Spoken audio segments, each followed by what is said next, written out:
respeto sa mga nagmamalasakit sa'yo. Kay Bongbong Marcos, wala ka ng respeto sa mga kababayan mo, hindi mo pa kinikilala yung nakatadhana sa konstitusyon na obligasyon mo, obligasyon ng Estado na ipaalam ang Estado pangkalusugan ng Presidente ng Pilipinas.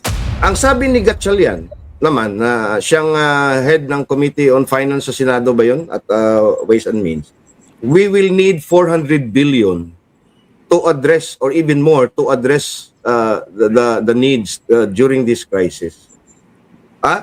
So, mawawalan tayo ng 320 billion pag isuspindi ang VAT.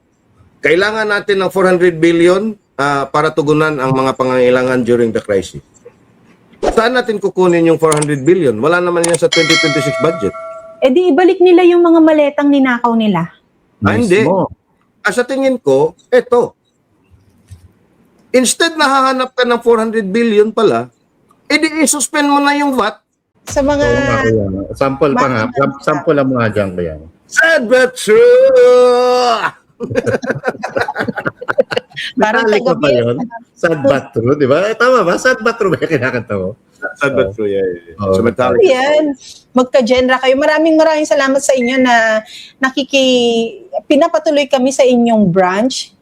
Of course, with Miss Susan pa din, maayong adlaw sa atong tanan. And while waiting, sabi niya, kumakain siya ng lansones. Uy. Lansones yun? Lansones. Summertime panahon ng lansones. Ito si Gail Teng, oh. Good morning, mga ka-virgin. Nandiyan ka na sa ilalim, pero puntahan muna natin si Ina Boris, maayong bungkag. What's bungkag? Good morning, Pami, Marlon, and Ibi. And Ina Boris is watching from Hong Kong. Wag daw. Ito, tama ito. Maraming salamat sa mga ganyang pagsuporta ninyo, no?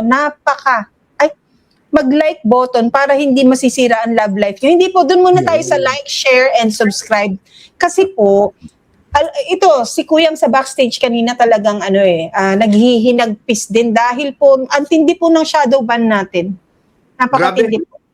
Grabe yung shadow banning talaga. Oo. At yung Mapa Facebook, mapa YouTube. Yep. Mapa YouTube, FB, no? Yung grabe ho. And if you also notice, no, minsan wala pong notification, no, na live na. Tapos, ito nga, medyo struggling sa shadow ban. So, tulungan niyo po kami. Sharing will really help boost boost our channel sa algorithm. Okay. Majong Kadlaw. Maayong Majong. Majong Kadlaw. Kadlawan. Yung Bohol at saka yung Surigao, yung Y nila na pronounce J. as J ang gamit. Parang German, di ba? Watching here sa Seda Nuvali, nagpapatanggal ng stress, Corinne Palma. Ay, maraming salamat po kung kami po'y nako-consider ninyong pampatanggal ng stress. Social naman ni Corinne, one stress niya nasa Seda pa at nasa Nuvali. BJ Lapay, good morning everyone. Parang bastos yun. Sorry. Ayan na naman tayo sa mga clickbait yung mga pangalan. Malu Ancheta, hello, good morning sa'yo. Hindi ka nakaakyat kahapon sa great conversations. And of course, we also have Mitch Valiente. Good morning, watching from Japan, Pilipinas. Taga Santa Maria, Bulacan. Si Julis Panton. Eto na. Yan. Santa Maria, Bulacan. Julis Panton. And we also have from KSA watching si Manong Botog.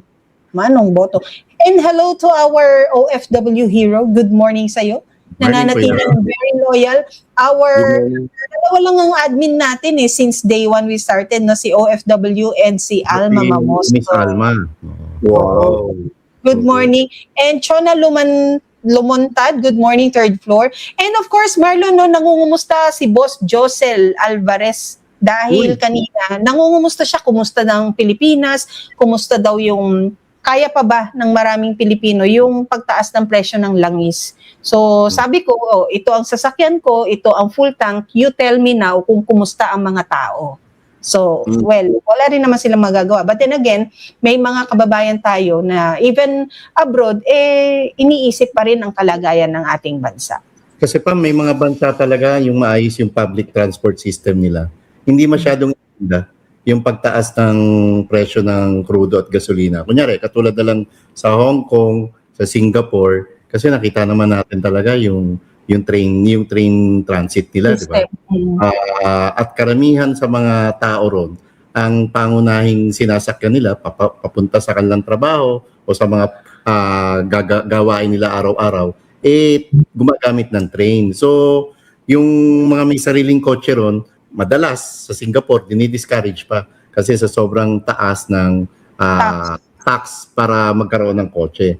So ngayon, dito sa atin, karamihan naman nakakotse. Talagang iniinda pa. Kagabi, lumabas ako, o kahapon, lumabas din ako, kapansin-pansin talaga, yung pagbawas ng mga sasakyan sa kakalsadahan. Yep, grabe din. Sa Cebu, ganun din. Nabawasan traffic nyo dyan, Kuyang? Nabawasan talaga. For the last week or so. Even 2 weeks na ata eh. Nabawasan talaga. If you go out today, Marlon, no, lalo may dala kang sasakyan, it's like COVID feels all over again. But this time, yung mga tao nakakalabas pa, hindi yung nakakulong sa bahay. But then yung sa kalsada, yung luwag, yung EDSA ngayon talagang masasabi mo from let's say Makati to Quezon City, aabutin ka lang ng 20 minutes or even less, di ba? So, unlike yung usual traffic ng wala pa yung Middle East na war na yan, no? Aabutin ka, oras talaga eh. So, maglalaan ka ng oras na extra 2 hours para sa daan para talagang pasok yung oras mo kung sino man or yung mga ka-meeting mo, no? Ngayon, maluwag, kuya. May nabasa nga akong mga memes eh. Yung babae at lalaki at nagbumulong yung babae sa lalaki at ang sabi niya, what's that? What are you wearing? Smells expensive.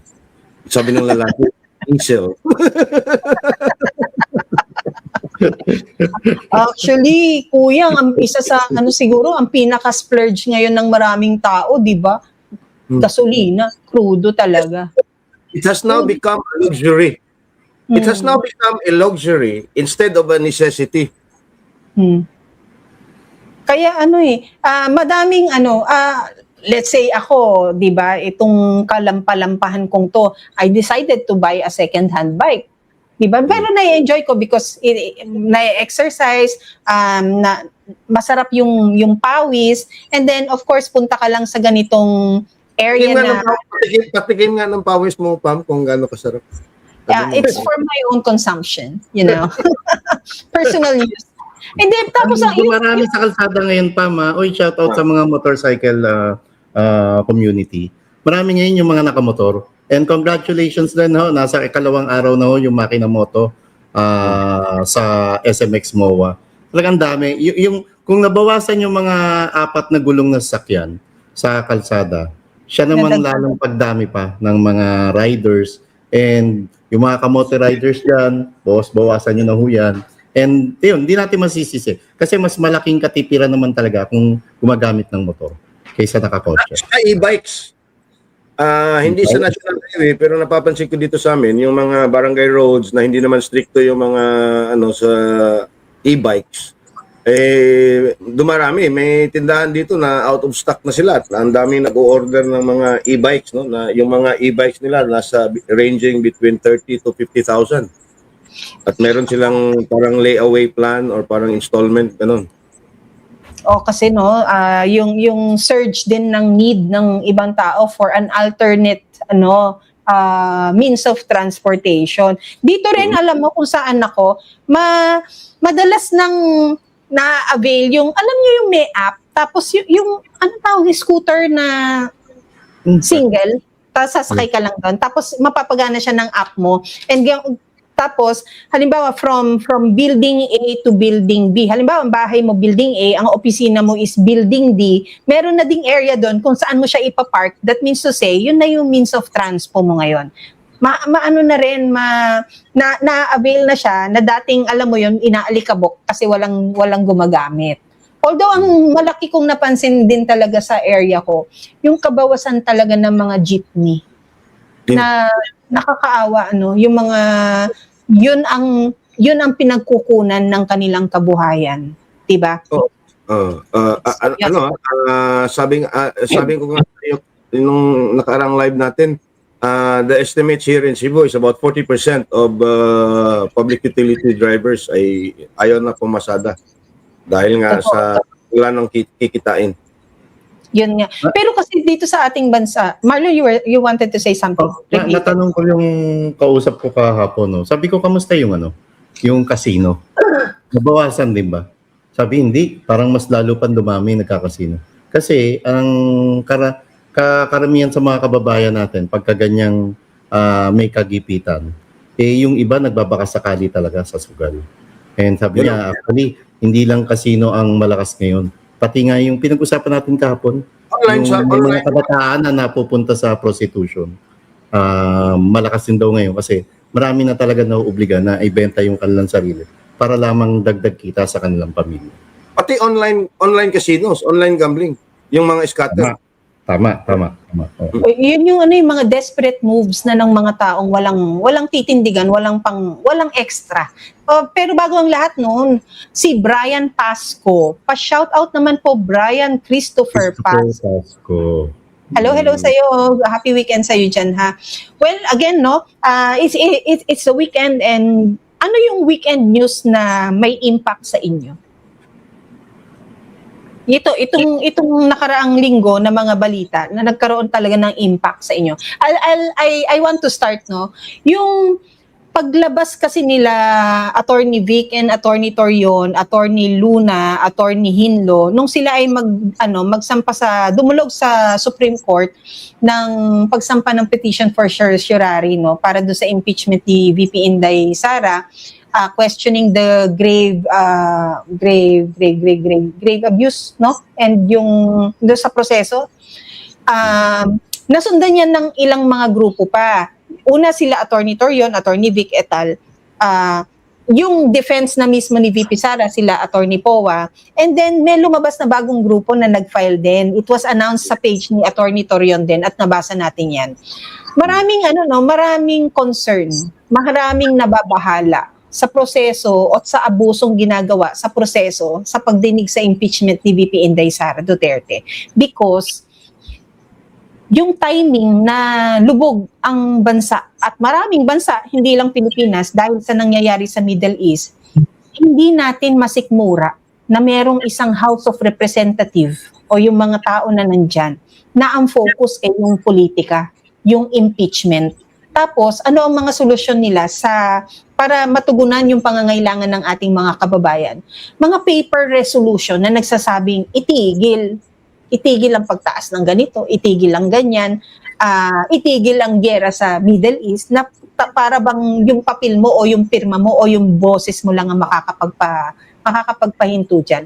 I think for me, that has a great impact on how we would face another weeks to come or months or probably even years. Yeah. Kayo, Kuyang, Marlon, ano yung may impact sa inyo na balita? Ako, unang-una, yung impact sa akin ng this past few weeks, nasa international stage, no? Yung declaration na they are, in fact, nasa Islamabad na ngayon, yung delegation ng Iran at saka ng US, hoping to come up with a ceasefire framework, no? And I was happy to hear that over the last 48 hours, huminto talaga yung pambobomba ng US at Israel sa Iran. At huminto rin yung Iran ng pag-atake nila sa mga US bases. However, ang nakakalungkot, nagtantrum itong si Netanyahu at nag-carpet bombing doon sa Lebanon. 10 minutes, 160 bombs. They've killed over 300 civilians, including women and children. Because ayaw nilang sa ceasefire yung Lebanon conflict. Isa yun, no? I hope, no, na meron talagang ma-come up na ceasefire framework dito sa nagaganap na usapin or negotiation sa Islamabad. But pangalawa, kahapon nabasa ko the United States Armed Forces is planning to build a fuel depot in the Davao region. Davao. Gusto nilang gumawa ng strategic fuel reserves nila for storage para sa kanilang gagamitin sa kanilang mga aircraft, sa kanilang mga barko, sa kanilang mga vehicles, no? I don't know anong framework ito. Is it sabi nga ni Trinidad, Admiral Trinidad, it's within the framework of EDCA daw. At saka ano pa bang EDCA?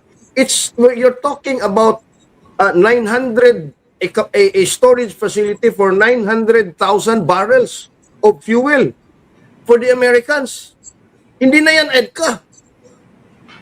It's actually a forward military operating base. Base. It's a base. It's a base already in Davao, in the Davao Gulf. But why did they choose Davao? Because they already have a footprint in the north of the Philippines and in the western side sa Palawan. What they lack is yung southern component ng kanilang strategy. Because if you talk about the first island chain galing Japan papunta ng north and southwest of the country, meron ding second island chain, yung Papua New Guinea down to Australia, Guam, Palau and Hawaii, no, sa Central Pacific. So yun yung ano nila, yun yung Pero hindi na ano yan, kuya, hindi na EDCA yan, parang sinasakop ka na yan eh. Di ba? It's They're practically the 51st state of the Americans. Correct. At we've never learned the lessons now in the Middle East na ang tinatarget ng Iran ay ang mga US interest at US bases doon sa mga neighboring countries nila. True. Yun ang nababahala ako. Before we go dun sa take ni Marlon kung ano yung weekend news niya for this weekend wrap up, no? Sigaw naman natin. Sabi niya, Ma'am Pam Marlon, EB, pa-shout out naman kay Mrs. ko dyan. Leonisa Laguda, nandito po sa loob ng Persian Gulf, waiting for Hormuz Strait to open. Maraming salamat po. Robert, Nisa Laguda, hello po. Kay Ma'am Leonisa Laguta, hello po at namimiss kayo ni Mr. Robert Laguda. So, ang sweet na nagiging tulay tayo sa mga messages na ganyan. Mag-iingat po kayo diyan sa kung nasaan kayo at of course, ba to si Robert? Ha? Seaman ba to si Robert at nasa barko siya na natrap yan sa... Likely. Oo, nasa Hormuz Strait sila waiting to open.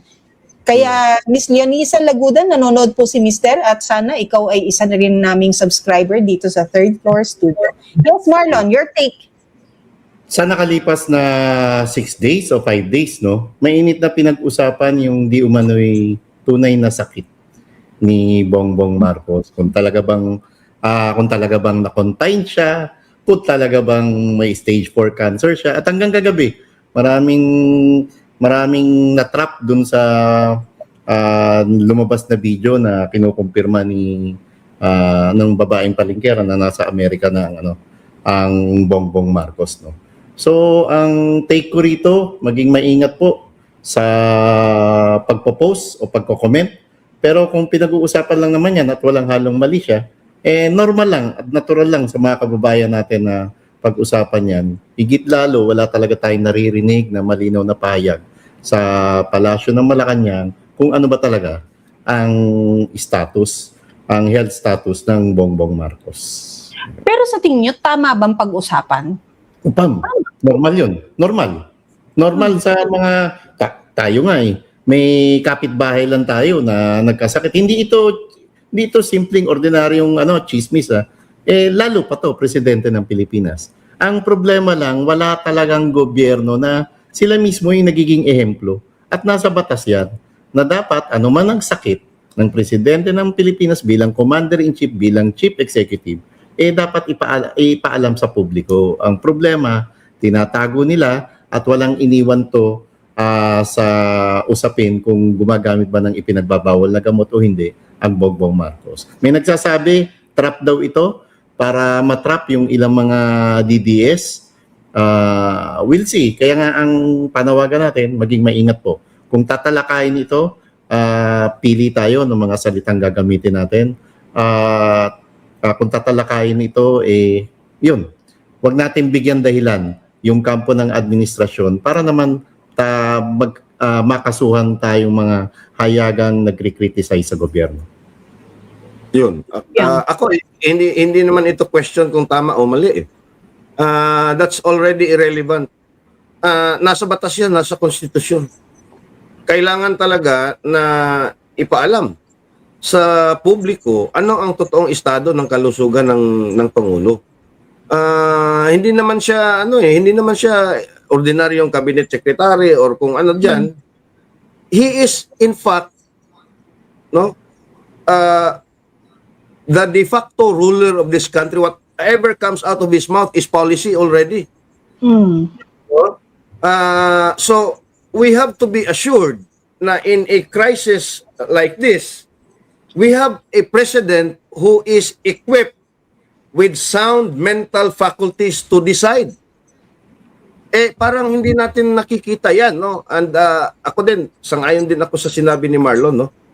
there's a fringe theory out there na deliberately tinatanim nila ang mga ganito to parang rage baiting, Pam at Marlon, para magagalit yung mga tao. Magagalit yung mga tao, lalabas sa kalsada, magki-create ng mga kung ano-ano dyan, tapos magpo-false flag operation sila. Again, this is just a theory, a fringe theory that I've heard from a lot of people that I know na, may alam din. No? And once that premise or pretext is there, baka biglang mag-declare ng state of lawlessness, baka mag-declare or isuspend yung writ of habeas corpus because meron ng state of lawlessness. We are in an energy emergency, state of energy emergency. Nagdeklara na nga daw ang Baguio ng state of calamity, Cagayan de Oro as well. So, pag ito nakikita natin, parang ginagalit yung tambayan, lalabas, tapos magdideklara sila ng mga polisiya na ang talagang gustong gawin lalo pang supilin yung freedom of speech at saka dissent para hindi na nga sila maano. And then distraction din sa nangyayari ngayon. We still have the Maleta issue. We still have the patuloy ang paglabas ni Attorney Levy Baligod ng mga videos. Mga bagong resibo, no? Grabe yung mga yan. Yung isang maleta na hirap buhatin, no? Pasakay dun sa chopper. But then again, no?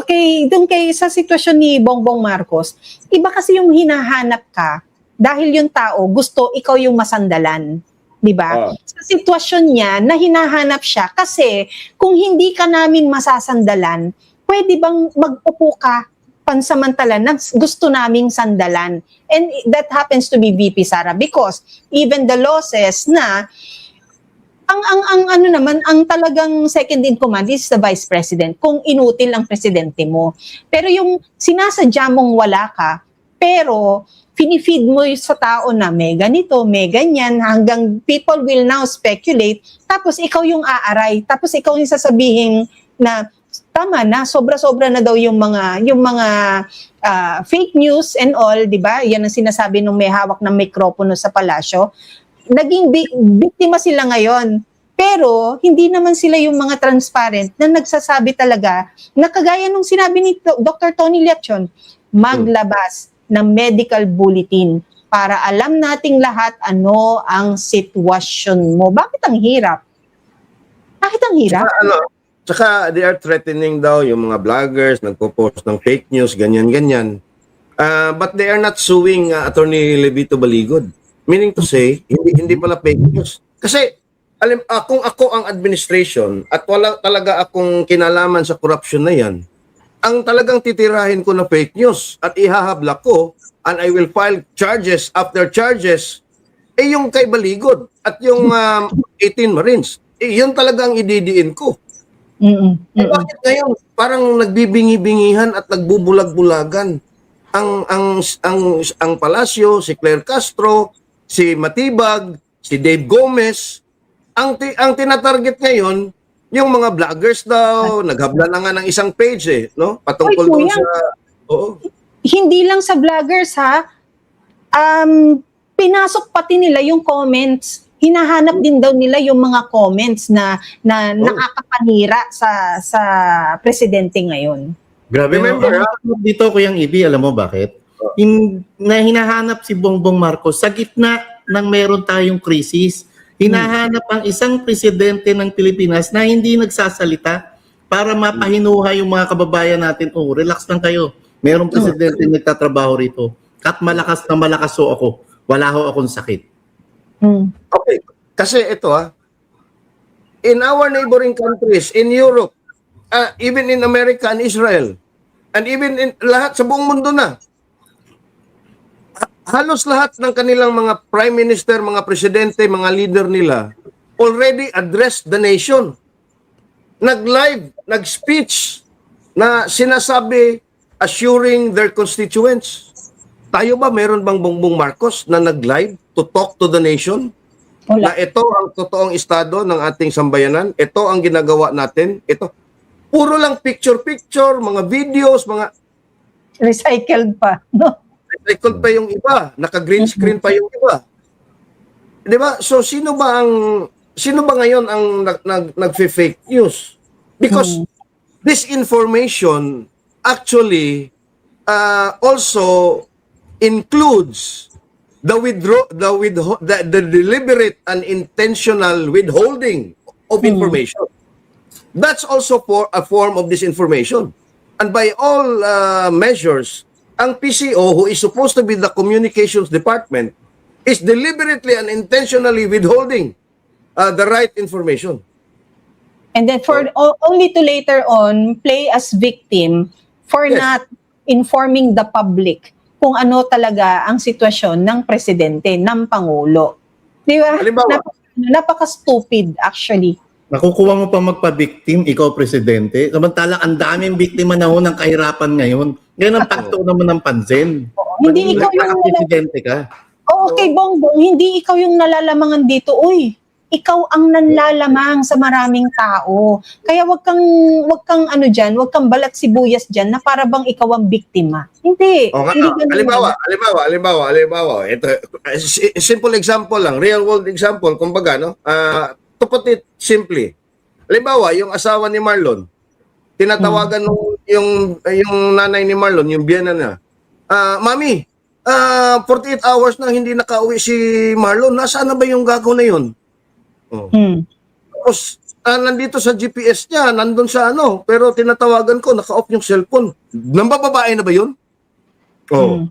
O ngayon, Or kuyang, baka nandun din yung pag-aalalang pwede rin yung baka na disgrasya na to kasi hindi po steady lang yung sasakyan and all. yung mga ganun. May pag-aalala din. So tapos ngayon, yung asawa ni Marlon, tinatawagan yung mga kaibigan, ganyan-ganyan. Uy, sana yung si Marlon Napunta pa dyan. napunta pa dyan, ganyan-ganyan. So ngayon, yung it creates alam mo naman, yung chismis, no, 'di ba, yung message relay na yung una dito nagbawas na, no? And then eventually magso-surface yung mga chismis. Ano yung nangyari ni Marlon? May mga theory na bababae, may theory na disgrasya, may theory na ganyan. It basically it happens to everyone. Yeah. Kung walang totoong nagpahayag ng totoong impormasyon. At syempre, dahil ako pinag-uusapan, so lalantad ako. Ito ako.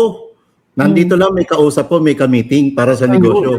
At hindi ako nang bababae. Yun. dapat ganun ginagawa ng Bongbong Marcos, no? Oo, lalo na yung itinahita-hisa yung istorya, parang nagkabuhol-buhol na, lalabas ka na, bago nga dapat pamenatahing istorya, dapat naging obligasyon mo na Marlon, na nagpaalam ka sa bahay ninyo na kung nasa ang area kami, ito yung mga kasama ko mawawalan ng ganitong signal para hindi nag-aalala, para hindi naghahanap.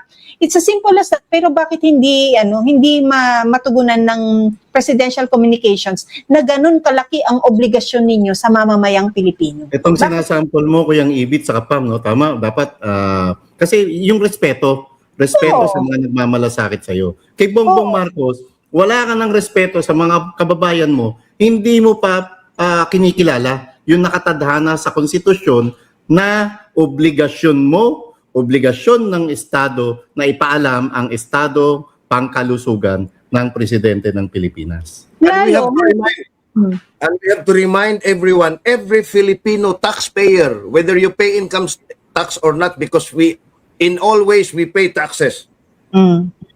PCO is historic high. Yung budget nila na close to 2 billion. Ang hiningi is 600 million. Ang binigay, 200 million. no. An extra 1.2, 1.3 billion. Tapos Ever since PCO became under OP, ha? Ganyan kalaki ang mga pondo nila. So anong ginawa nila ngayon? May podcast si Jay Tariela at si Claire Castro. Imagine that. Pero ang Bongbong Marcos mismo na siyang Pangulo should be out there every day updating the country live.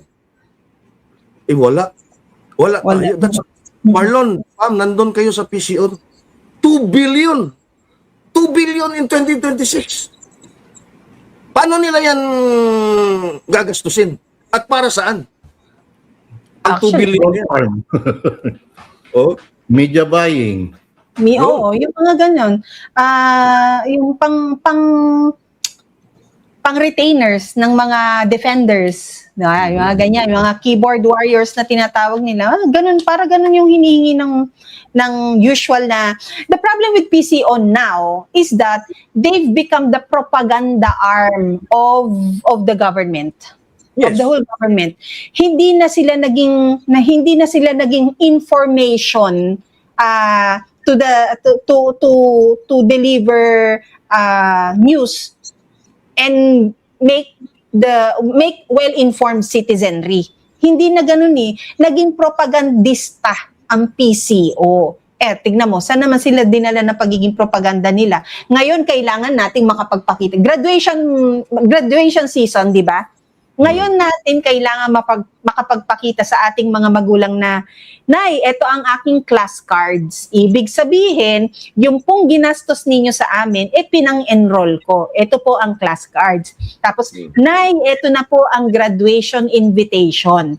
Meron pong baccalaureate mass sa ganitong araw, bla bla bla. At graduation ito po, ball. grad ball, ito po ang mismong araw ng marcha. Anong ginawa ng PCO sa propaganda ni Marcos? Lahat lip service, lahat praise releases. Anong mangyayari in 2 months time? SONA, ano ang lalamanin na class card ngayon ng SONA mo? Ano? Ngayon, Department of Tourism, nag-assign ka ng bagong sekretary. Anong achievement ng sekretaryang yan na alter ego mo ang lalamanin ng SONA mo sa July ba June? July. Ano? Tapos ikaw na bagong secretary, at ang sinasabi, ang bit-bit niya ay ang kanyang experience, malawakang experience sa trade, investments, and global partnership. You have how many years remaining sa iyong term? Anong magagawa ng 2 years remaining na yan? Para sabihin mo ang turismo ng Pilipinas ay mag-boom muli. Sige nga. Actually, less than 2 years na, Pam. Because next year, October, filing na ng Certificate of Candidacy. So, by the time mag-filing na or a month before the filing, wala nang makikinig dyan. Wala nang makikinig sa executive. Ano na lang sila? Autopilot. The lamest Lame duck. duck na. Hindi nga lame duck, no? Para bang ano na lang sila, no? Para bang robot na lang sila diyan, no? Uubusin na lang ano yung nasa pipeline. Wala na. In fact, even now, it's too late. It's too late to come up with new policies. Dahil ngayon, ang nangyayari sa atin is just survival mode. We have to come up with policies just to survive. Not even to grow.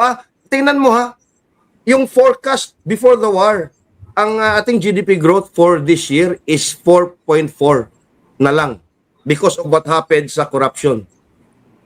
2 days ago, ang S&P Global downgraded ang forecast nila for this year for the Philippines at this very stage is only 3.0 GDP growth rate.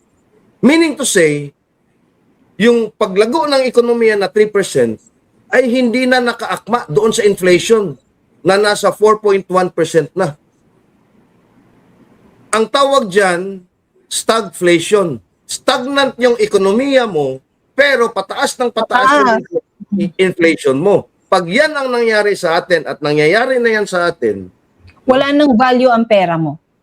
wala nang value ang pera mo, it will now have a snowball effect na yung ekonomiya mo hihina, yung gobyerno mo uutang, yung budget mo pambayad sa utang dahil lumalaki ang porsyento ng iyong budget pambayad lang sa utang, sa principal at sa interest. Baka nga interest lang ang binabayaran mo, yung principal hindi pa, kuya. Kaya nga, Interest na lang mapupunta. 63% of our GDP now is our debt to GDP ratio. Wala pang gera nun, ha?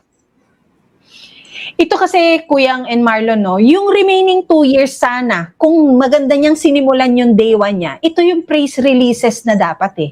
Ito yung mga praise release mo dahil in your first 4 years, nakapagpagawa ka ng ganitong ospital, na copy-paste mo ang heart center sa Visayas and Mindanao. Meron kang mga veterans hospital sa Visayas and Mindanao. Meron kang children's hospital sa ganito at sa ganyan. Ano pa yung mga mga hospital din ginawa Special, mga hospital sa kidney, sa Oo, brain. yung mga- Original, ang tawag dyan was regional specialty hospitals. Hindi natin natanong ni ano yan ni Doc Tony.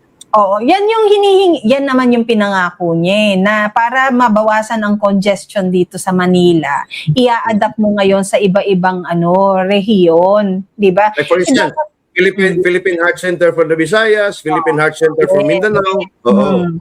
PGH. Ang unang 2 taon na ginawa ni Bongbong Marcos, natatandaan nyo? Biyahe ng biyahe. Oh. Tapos, niyayabang niya may mga foreign investors daw na nag-pledge. So ngayon, mag-4 na taon na, nasa na yung mga yon? Ano din ang sinabi niya sa pagbiyahe niya yan? Kailangan ko kasing i-introduce muli ang Pilipinas sa international or global stage. Anong nahinuhan natin sa pagbiyahe-biyahe mo? Diba? The numbers don't lie. Anong sabi ng BSP? Foreign direct investments in 2025 went down by 41%. Gabi, no? Halos kalahati Diba? ang pagbaba ng foreign capital. Ito So, mo, ibig Kuya sabihin- Pam. Magkano ginastos doon sa ilang beses na biyahe ng Bongbong Marcos? Bilyon yan, Kung bilyon. lang sa tama yun, di ba? Never Yun- na nga ipinablish yun eh. Di ba yun yung hinihingi? Di ba? Yeah. Lahat ng gastusin. Ano pa ang hindi nila binibigay? Di ba't hinihingi din ng sambayan ng Pilipino dahil sila na rin naman ang umamin na yung chartered plane na nagdala kay PRRD. Hanggang ngayon walang nilalabas kung magkano ang nilabas ng gobyerno under the budget of the Office of the President para sa pagpapadala or pagpapakidnap kay PRRD noong Marso. Wala. Yan pa bang biyahe nila, ilalabas nila? I don't think so. Di ba? Diyan nakakayamot ba? Tapos, ang maraming Pilipino, kagaya yan, magla-lunch, baka merong ama o magulang na namumroblema kung paano babaligtad ang mga plato nila ngayong araw na to. Di ba? Mga lahat, maraming basag ang hapagkainan ngayong, hindi lang ngayong araw na to. Baka last year pa, basag na ang mga hapagkainan ng mga yan. Pero anong ginawa ng isang John Vic Rimulya na siyang tagapatupad ng peace and order policies? Ay, muntik na siya. Muntik nang tumama. Ang tumama, yung tinamaan niya nung bawal mag-topless, yung nasa gilid sa karsada, naghubad kasi nagmamasa ng simento. At naka-full battle gear pa yung mga pulis at ang daming mga barangay, nakakaya talaga. Pam, ako po ay nahihiya sa gobyernong ito, nahihiya po ako bilang Pilipino. Nasa gilid ng kalsada yun, nasa bahay, nagtatrabaho, naghahalo ng simento, ang init-init, 41, 42 degrees ang heat index. Okay? Nagtitipid siya, so ayaw niya ng magdamit muna, baka wala siyang extra na ano at ang init-init. Eh, isang tropa ng mga ano ba yung mga tanod tsaka ano at saka may Baka SWAT may- pa yan. aswat pa ata, naka-camouflage pa yung pulis. Imagine Okay that. yan, Kuya Ibi, lalo lang ginagamit ang mga kababayan natin. Pero speaking of John B. Cremulya, maugong yung usapan na mukhang papalitan siya ng isang Sonny Trillanes. Anong antayin natin? Pagka DILG secretary na si Sonny Trillanes, so sino unang hagipin ito? Yung Well, mga kalaban niya sa politika. babaran natin ang balitang yan kapag meron na tayong kapag meron ng mas reliable source kung yan ba ay mangyayari o hindi. Again, it's also a form of rage baiting. Rage baiting din yan to distract us from the real issues. Yeah, okay. Another issue ng linggong ito kumakapal ng tao sa Liwasang Bonifacio dahil Yan, Levisti ba yun? dahil sa kanyang inisyatibo at nandyan na rin na sumakay or nagbigay ng suporta si Kiko Barzaga, no? I think this is day 4 or day 3 ng kanilang pagsisimula ng panawagan na isuspendido muna ang excise tax at ibaba ang VAT ng 12 to 10. 'Di ba? Para ang isang ordinaryong tao unawain how the VAT works, ibig sabihin nandun yung desire na tulungan nyo naman kami. Nandun yung paghingi ng pagsusumamo na maging pantay naman tayo sa krisis na ito. Di ba? Ako, I commend Leandro Libistes efforts, Congressman Barzaga's efforts, no? But yung ginagawa nila kasi I do not think na it will even put a dent doon sa ating totoo. Kasi ito lang, lagi ko na itong sinasabi, Pam at Marlon, no? Yung patungkol sa VAT. Tingnan mo ang sabi ni Lacson, mawawalan daw tayo ng 320 billions in revenues pag sinuspend yung VAT. Yes. Okay. Ang sabi ni Gatchalian naman na siyang head ng Committee on Finance sa Senado ba yun at Ways and Means, we will need 400 billion to address or even more to address the needs during this crisis. So, mawawalan tayo ng 320 billion pag isuspindi ang VAT. Kailangan natin ng 400 billion para tugunan ang mga pangangailangan during the crisis. Saan natin kukunin yung 400 billion? Wala naman yan sa 2026 budget. Di ibalik nila yung mga maletang ninakaw nila. Hindi. Mismo. Sa tingin ko, eto. Instead na hahanap ka ng 400 billion pala, edi i-suspend mo na yung VAT. Di ba? Okay. Hindi mo i-suspend yung VAT. Pero mangungutang, it's the same as nagsusweldo ka ng 20K, no? At tapos uutang ka ng 20K. So, sabihin mo na lang na, okay, hindi na lang ako mangungutang, hindi ko na lang kukubrahin yung sweldo ko. It's basically the same. Ang problema kasi, Pam and Marlon, no? Ayaw nilang mawala yung revenue kasi doon galing ang kanilang mga kurakot. Naka-program na kasi yan. Nandun na yan Ayaw sa mga... lang mabawasan, ayaw lang mawala yung plano Yung para nilang sa nakawin pa kanya. para sa taon ito. Exactly. Yeah. Exactly. Oo. Tapos mangungutang sila for ayuda, I suspect, gagawin naman nila yung... Actually, nakikita ng mga politiko ngayon, Marlon at Pam, this is in every crisis, there's always an opportunity. Correct? True. Yeah. So, True. what do they see now as an opportunity? Itong ayuda. Itong 400 billion na sinasabi nilang kailangan, gagawin nila ngayon itong instrumento for this year and next year para doon sa kanilang mga kampanya in 2028. Ibang opportunity Okay, naman lang yan. Ibang opportunity naman yan, kuyang under crisis. Kaya alam mo yung ganun nila eh. Well, Pam and Marlon, do you really think na yung state of calamity declaration ay walang... Alam mo, pag may kalamidad, atat na atat ang mga putang inang politiko na mag-declare ng state of calamity because the disbursement of funds no longer follows the Yes. standard auditing rules and disbursement rule. Oo, mas mabilis ang pagpitik ng pera sa wallet ng inang bayan. Kaya gustong-gusto nila ng ganyang krisis. Pero tama ka, in every crisis there is an opportunity, but with the type of opportunity na pinresenta mo, oportunidad yan ng mga taong sakim. Kuyang, wala pa rin, talo pa rin ng Pilipino dyan dahil maglalabas sila ng bilyon, pero ang bilyon ang ilalabas nila, bilyon. Tapos thousands lang ang para sa nasa laylayan. Saka wala talaga silang konsensya, Pam. 'Di ba? Talagang pagsasamantalahan nyo pa rin yung mga kababayan nating mahihirap, yung pera ng taong bayan, sa gitna ng krisis na to, palang sa kanila, nakaw pa rin ang nakaw, walang patumangga yung culture of impunity na nakawan, patindi ng patindi. Kaya Kasi tingnan mo yung nananagot eh. Kaya tingnan mo Kuyang Marlon yung mga nakaraang taon na ang laki talagang tingnan ni Martin Romualdez, 'di ba? Zaldico talagang siopaw yung mukha, 'di ba? Tapos si Kong Hun maganda pang tingnan, makisig kahit papano. Si Isidre na lang ang hindi namamayat eh. Ay Isidre. Asidre. At saka si yung La Union na bakla na may balbas na bakla. Ortega. Carlo Ortega. Si Rog, we don't know. Benny Abante, nag-lose talaga ng weight, ha? Nung mga panahon na yon kasi, di ba?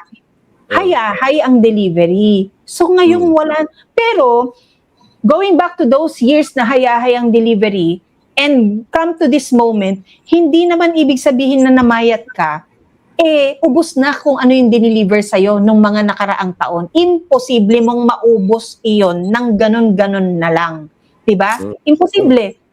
Pero ngayon, tingnan mo ang mga kalagayan nila. Martin Romualdez, nagmukha na siyang hindi malusog na bibe. Diba? Si Zaldico, diba? Mukha na siyang dried pusit na nasa stick instead of that siopaw na bibilhin mo sa isang masarap na tindahan, di ba? Tapos look at Kong Hun. Kulang na lang tumiklop na rin kagaya ng look at Marcos himself. Yun. Look at Sharon Garin in just 3 weeks of being the OA secretary. Look at her. Look at Garin. That's the state of our government now. Ibig sabihin, ganyan kabigat yung alam nilang kasalanan nila sa sambayan ng Pilipino na yung konsensya na nila hindi nila makain. Di ba? Yung diniliver, may pera ka nga, may maleta ka nga, pero ano, ang tingin sa'yo ng tao, magnanakaw ka. Look at what happened to that tingog guy, Asidre. Naglabas ng Lenten season message, Easter message, na yung mga, basta yung mga, yung iniisahan mo yung kapwa mo. Anong ginawa niya? Nag-lock na ng profile. Kasi sinugod ng tao, anong ganyan, anong ganito, magnanakaw ka. Puro magnanakaw ka. O, nag-lock ng profile. O, sana pumayat ka na, ha? Look at what happened to former Quadcom member sino yun? Si Johnny Pimentel na nadisgrasya sa mga diba? chika.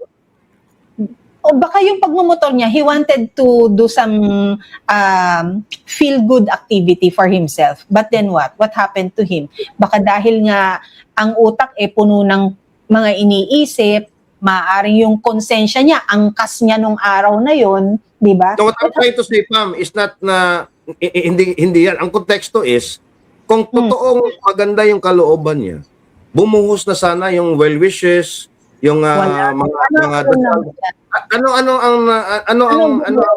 anong bumuhos? Pangungutya. Tulad nung pagkamatay ni Akop. Yan, di ba? Ganyan din sa sitwasyon ni Bongbong Marcos, di ba? Yeah. Maugong ang usapan, may sakit ka, dapat yung mga kababayan natin na nagbibigay ng pahayag ng suporta, pahayag yung panalangin para gumaling siya agad. Pero ang nangyayari, lalo siyang kinukutya at lalo nananalangin. Karamihan sa mga kababayan natin na sana matuluyan na siya. Yun. Ang sabi, lahat naging haggard ang katawan. Tapos sabi nila, Arnie Pepito, Kawatan, hindi to katawan, kawatan. ay kawatan. And then sila Arnie Pepito namayat sa stress, di ba? Tapos yung iba, sila Windy, sila Jenny, sabi, GABA, karma yan, no? Karma. Yeah. Oh, tapos Meron sabi, dito sa- meron dito sa Cebu, tumataba, no? Pati yung anak at tumataba. Tumataba ng tumataba. Anak Kami, at saka yung- iba-iba kasi din yung pag-handle sa stress, di ba? Yung iba, talagang lalaki ka because nag-stress eating ka. But then, to some, talagang hindi na kaya ng konsensya nila, kinakain sila ng konsensya nila, namamayat talaga. Eh, baka sumisingot din yung namamayat to manage the stress. I think, maaari because, di ba, minsan you just want to, yung iba inom para lang makalimot, di ba? Yung mga ganyan. Yung iba singhot, di ba, para lang din maging high, tapos maka-feel good about, at least for a moment, makalimutan mo na magnanakaw ka, di ba? Oh. Ang hirap kalabanin yan pag konsensya ang kalaban mo, mahirap. It will always show. And look at Garin, the most perfect example, kuyang. Yan sa DOE, di ba? Ano to, si Ale naman medyo bilang isang tiyahin look, may itsura naman, di ba? Yes. Aba, nung lumabas, grabe ang stress. Natutulog sa committee hearing. Pero nakuha pa nilang matwist yun para sabihin na ganyan kasi ang itsura ng taong nagtatrabaho talaga. Ang unang bumigay si Christina Roque ng DTI. Tingnan mo ngayon siya. Oo, no? Tingnan Grabe. niyo yung ni Christina Roque, no? Tingnan natin yung si Matay, yung bagong sekretary ng DOT. Oh, well, we'll see. See ano siya, ha? Habang mga nagmumukhang haggard to mga to, nagmumukhang losyang, nagmumukhang addict, tingnan nyo naman yung mga latest video ni Vice President Sara Duterte. Paganda si VP. Glow up na glow up. Ewan ko kung may, yung last video niya pa doon sa araw ng kagitingan, meron ka ba dyan? Sa Davao? Blooming. Ang Grabe yun. na presidente ng Pilipinas. Senior ko yun sa isang Facebook ko na Elmer B. Galbot. Naka 24 hours, naka ilang million views na ba yun? Kaya nainis si Auntie Claire nun. No? Alam mo kasi yung taong hindi binubusisi ng konsensya niya. Di ba? Mag-glow lang at mag-glow. At kahit wala siyang gawin, mag-glow siya ng mag-glow. Ganun lang naman yun. Diba? Virtually no. Tingnan mo, Pamela, sabi ni Raquel, hi Miss Pam, lalo kang gumaganda. Wow!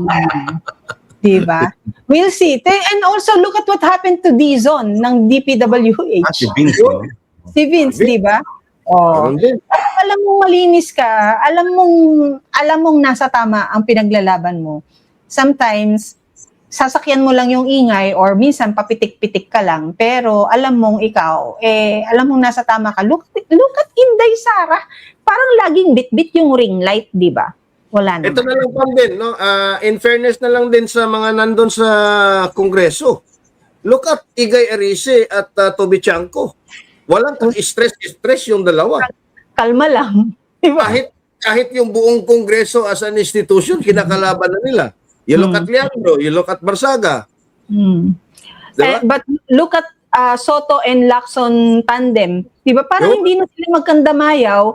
Paano nila i-spinin, kung paano nila ika-cancel ang mga meeting, kung paano nila ililiko ang mga issues, kung paano, I don't know what other excuse they have to not push through with the Blue Ribbon Committee hearing. Kasi ang hinahanap lang nila ngayon, wala namang wala naman daw notarized affidavit pa si Chavit Singson, kaya hindi daw matutuloy. Hindi diba? raw handa si Manong Chavit.